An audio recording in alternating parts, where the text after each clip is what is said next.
जिस नैया से, जिस कश्ती से हमारी नौका पार होती है, वो नौका, वो बेड़ी, वो नाव साधना की होती है।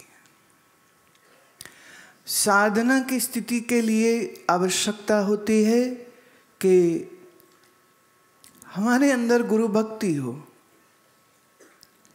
और गुरु गीता में ये बड़ा स्पष्ट एक जगह सूत्र आता है। सूत्र कहता है कि गुरु के सुबह जागने से पहले जाग जाए, गुरु के शयन करने के बाद सोए,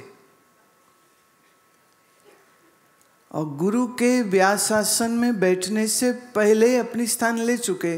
याद रहे, तेरी असली कमाई सुमिरन है, ध्यान है। बाकी तूने कितने हजार लाख करोड़ अरब कमाए, कोई फर्क नहीं पड़ता। मैंने आज तक कोई मुर्दा नहीं देखा जिसकी चिता पर लकड़ी नहीं, उसके नोट लगाए जाते। अजीब सी बात है, पता नहीं क्यों है, मालूम नहीं। किसी ने मेरे को कहा कि मुर्दे के ना मुंह खोलो और उसमें सोना रखो। वो क्यों? कहते जी अच्छा होता है। पर पूछो क्यों? जिंदगी भर जिसने दान नहीं किया, वो कह रहे अब मुर्दे के मुंह में सोना डाल के, ये कौन सा दान है? ये कौन सा दान होता है? ये क्या रिश्वत है यमदूत को? नरक ना ले जाइयो, स्वर्ग ले जाना। ये कोई रिश्वत है जो दे रहे हो क्या? याद रहे, तुम्हारी रिश्वतें यहाँ काम ना आएंगी। एक बड़े बहुत बहुत सुंदर, बड़े त्यागी बैरागी विद्वान संत हुए थे, पथिक जी महाराज। मुझे तो सौभाग्य नहीं हुआ उनका दर्शन करने का, पर उनकी देखिए वाणी हमारे पास है।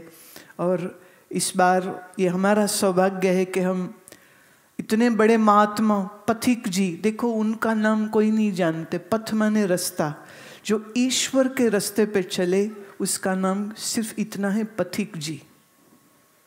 वो अपना नाम सिर्फ पथिक बोलते थे, कोई नाम नहीं। कहते नाम क्या करना है, नाम झूठा है। कहाँ लोग नाम के लिए मरे जाते हैं, मरे जाते हैं।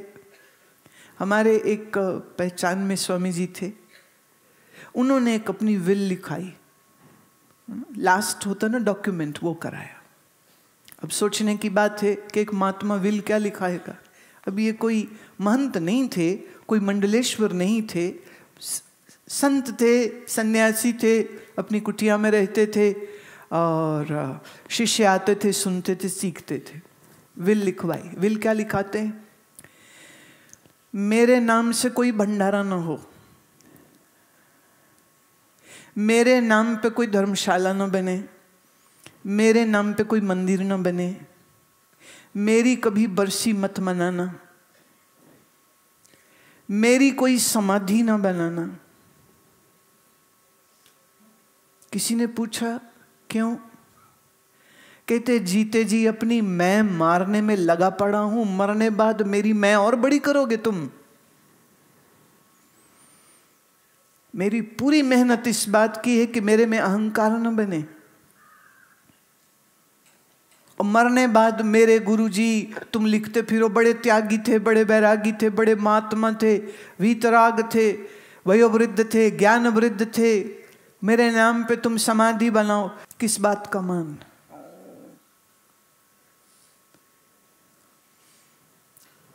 लोग तो ऐसे है। एक बार किसी मंच पे मैं बैठी थी और दूसरे महात्मा भी थे, ऐसे समझो बहुत से महात्मा बैठे। इधर से दो तीन चले गए पानी वानी पीने, इधर से भी चले गए, रह गए हम सिर्फ दो, बाकी पीछे थे। एक माता आई, माता ने 10 रुपए निकाले। वो सम्मेलन में क्या है ना, मना नहीं करते, अब यहाँ तो तुम्हें आने नहीं देते अपने तक, ताकि ये ड्रामा दोबारा ना हो मेरे साथ। देहात में कानपुर की तरफ इधर चले जाओ ना, तो सम्मेलन में ऐसी बैरिकेडिंग नहीं करते। तो वो माता सीधे आई, उसने 10 रुपए का नोट निकाला, पहले मेरे पैरों को छुआया, फिर स्वामी जी के चरणों को छुआया, फिर बीच में रख दिया।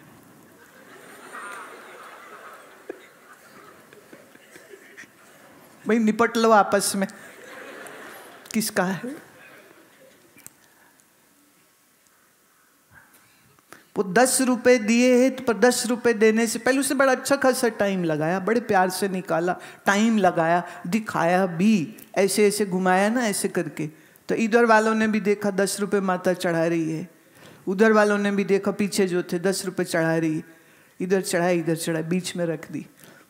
मैंने कहा स्वामी जी आप ही ले लो मुझे। वो कहते नहीं नहीं आप ले लो। मैं ना हमें नहीं चाहिए। तो ना उनने लिया ना हमने लिया, पर सच्ची बात बोल रही हूँ मैं। हम जब उठे ना, वो 10 का नोट लेके माई पीछे आ गई, ले तो लो, ले तो लो। मैंने कहा जैसे किसी को कोरोना हो जाए ना, तो उसकी छुई चीज कोई छूता नहीं है। अब ये जो है ना, नोट छूने लायक नहीं रह गया है।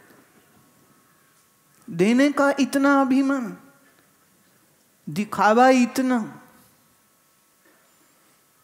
मेरा नाम से ये हो, मेरे नाम से वो हो। अरे नाम के लिए क्या भूखा है। परमात्मा ने तुझे जीने के लिए शरीर दिया, चलते आँख, कान, दिमाग, पैर, सिर, सब अंग प्रत्यंग चल रहे। सांस लेने को हवा दी, खाने को भोजन दिया, सोचने को शक्ति दी।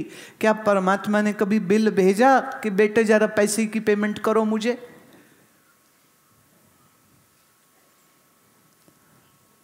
प्रभु की कितनी कृपा है, कितनी दया है। हमको वो क्या कुछ नहीं देते, पर हम ऐसे बेईमान, जो चीज अपने यहाँ आ गई, मेरी है, मेरी है, मेरी है। और याद रहे ये मेरी है कोरोना से बड़ी बीमारी है। कोरोना का इलाज हो जाएगा, इसका कोई इलाज नहीं। मेरी है, मेरी है, मेरी नहीं है। तेरी देह तेरी नहीं, तेरा और क्या अपना होगा। कबीर साहब कहते हैं ये शरीर बेईमान है, इसको कितना खिलाओ, कितने अच्छे कपड़े पहनाओ, कितनी दवाइयाँ दो, कितने च्यवनप्राश शिलाजीत खिलाओ, कितने दूध बादाम खिलाओ, बेईमान है, साथ छोड़ देता है। बताएगा भी नहीं कि जा रहा हूं, बस निकल जाता। किस बात का अभिमान। मान सारे परमात्मा के चरणों में डाल देने चाहिए। तो सोचो तो कैसे कैसे जमाने गुजर गए। तुम्हारी जिंदगी में बुरे से बुरे वक्त आया होगा, अच्छे से अच्छा वक्त आया होगा, पर गुजर गया ना सब। जब वो समय नहीं रहा तो ये जो समय तेरा चल रहा है ये क्या बना रहेगा, ये भी गुजर जाएगा। मेरी बेटी मेरा बेटा, मेरी बेटी मेरा बेटा, मेरा मकान मेरा मकान मेरा। पथिक जी कहते हैं ये भी न रहेगा। ये शरीर हमको बहुत थोड़े समय के लिए मिला है, बहुत थोड़े समय के लिए। इसका उपयोग जिसने इसको रचा उस प्रकृति को समझने के लिए, ये प्रकृति जिस परमेश्वर की शक्ति से चलती है, उस परमात्मा को समझने के लिए इस देह का उपयोग होना चाहिए।